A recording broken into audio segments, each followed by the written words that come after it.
اس وقت یہ ہے کہ اصل نماز یہی ہے، یہ سورہ فاتحہ۔ چنانچہ میں آپ کو حدیث سنا رہا ہوں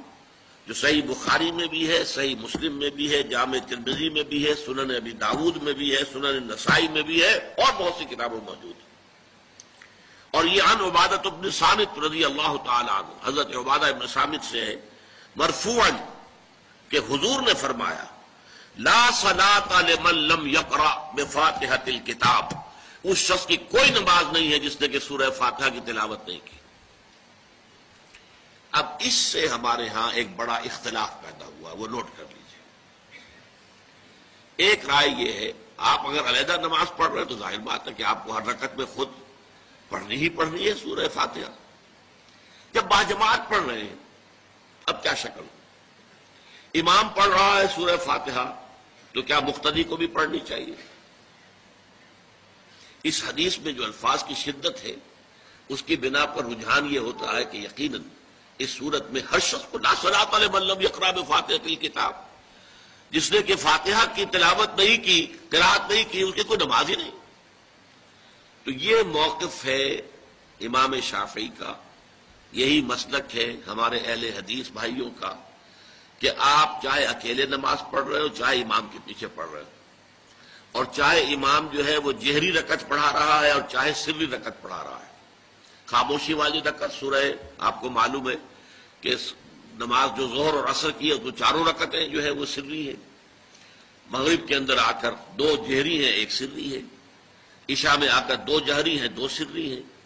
سورہ اور نماز فجر کے اندر دونوں جو ہیں وہ جہری ہیں۔ تو چاہے جہری ہو چاہے سری ہو، آپ کو بھی لازماً جو مقتدی ہے اسے بھی سورہ فاتحہ پڑھنی ہوگی۔ اب اس کے لیے انہوں نے یہ طریقہ جو ہے تلقین کیا ہے کہ امام تیزی سے نہ پڑھے، رک رک کر پڑھے الحمدللہ رب العالمین، اس کے بعد اتنا وقفہ دے دے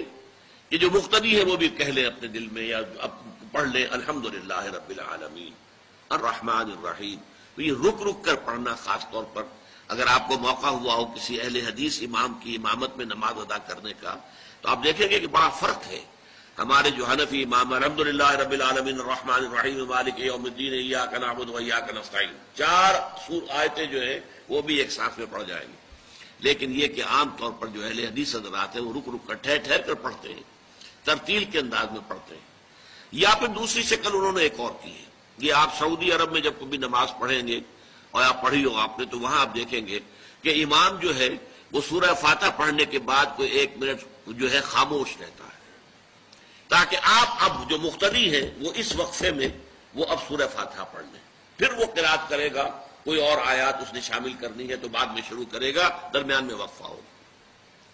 لیکن ایک مسلک یہ ہے، اور یہ مسلک جو ہے یہ در حقیقت قرآن مجید کی ایک آیت کے اوپر مبنی ہے۔ سورہ اعراف کے آخر میں فرمایا گیا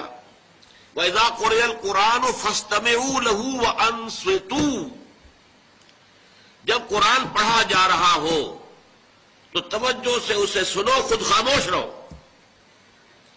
اب یہ قرآن مجید کی آیت ہے، اس کے بنا پر ایک رائے یہ ہے کہ آپ امام کے پیچھے سورہ فاتحہ نہیں پڑھیں گے، پڑھا جا رہا ہے سنو اس کو، خود خاموش رہو۔ اور اس کے لیے وہ دلیل دیتے ہیں کہ یہ شکل ایک وفد کی سی ہے، جیسے کسی بڑی شخصیت کے پاس اگر آپ کا کوئی وفد جاتا ہے، 8-10 افراد ہیں، ان میں اسپوکس مین ایک ہوتا ہے، وہ بات کرتا ہے، باقی سب لوگ موجود رہتے ہیں، سنتے ہیں۔ اسی طریقے سے امام جو ہے وہ گویا کہ آپ کا نمائندہ ہے اور وہ پڑھ رہا ہے الحمدللہ رب العالمین الرحمن الرحیم مالک یوم الدین، تو امام کی قرات ہی آپ کی بھی قرات ہو گئی۔ گویا کہ اس آیت سے، اس حدیث سے اختلاف نہیں ہے، اس کی تعبیر سے اختلاف ہے کہ امام کا قرات کر لینا در حقیقت مقتدیوں کی طرف سے بھی قرات ہے۔ اس میں جو حنفی مسلک ہے وہ بہت سخت ہے، اور وہ یہ ہے کہ چاہے سری نماز ہو اور چاہے جہری ہو، ہر کسی بھی حالت میں مقتدی جو ہے وہ سورہ فاتحہ نہیں پڑھے گا۔ اب اس میں ذرا سا سوال پیدا ہوتا ہے کہ جہری رکعت میں تو اس آیت کا اطلاق ہو جائے گا کہ وَإِذَا قُرِئَ الْقُرْآنُ فَاسْتَمِعُوا لَهُ وَأَنصِتُوا، سری میں تو اس آیت کا اطلاق نہیں ہوتا۔ بہرحال یہ مسلک ہے امام شافعی کا، ایک انتہا پر ہے، ہر صورت میں سری ہو یا جہری ہو آپ کو پڑھنی ہی پڑھنی ہے۔ اور امام ابو حنیفہ دوسری انتہا پر ہیں کہ چاہے سری ہو چاہے جہری ہو کسی شکل میں نہیں پڑھنا۔ امام مالک کا مسلک ہے درمیان میں، اور میں اس میں کوئی جھجک محسوس نہیں کرتا کہ میں آپ کے سامنے عرض کر دوں کہ میں اس پر عمل پیرا ہوں۔ وہ کیا ہے؟ جہری نماز میں خاموش رہو اور سنو۔ اس آیت کا اطلاق ہو جائے گا جب بلند آواز سے پڑھ رہا ہے امام تو پوری توجہ، فاستمعوا لہ، اپنی پوری توجہ کو اس کے سننے کے اوپر مرکوز کر دو اور خود خاموش رہو۔ سری رکعت میں البتہ جبکہ وہ بھی خاموشی سے پڑھ رہا ہے، آپ بھی خاموشی سے پڑھ رہے ہیں۔ بہرحال ان چیزوں میں نے یہ سب کچھ بیان کیا ہے تو اس سے جو میرا مقصود ہے وہ یہ ہے کہ معلوم ہو جائے کہ اس میں کوئی بڑی بنیادی بات نہیں ہے، نہ یہ کہ جو حنفی ہیں وہ اس حدیث کا انکار کرتے ہوں کہ لا صلاۃ لمن لم یقرأ بفاتحۃ الکتاب، کیسے وہ انکار کریں گے؟ اور نہ ہی کوئی جو حنبلی ہے یا اہل حدیث ہے وہ قرآن کی اس آیت کا اختلاف کر سکتا ہے کہ اذا قرئ القرآن فاستمعوا لہ وانصتوا، لیکن یہ کہ اس کے پھر اس سے جو احکام کا استنباط ہے اس میں اختلاف ہو جاتا ہے، تو اس کو نہیں سمجھنا چاہیے کہ یہ کوئی بہت بڑی اہمیت والی بات ہے۔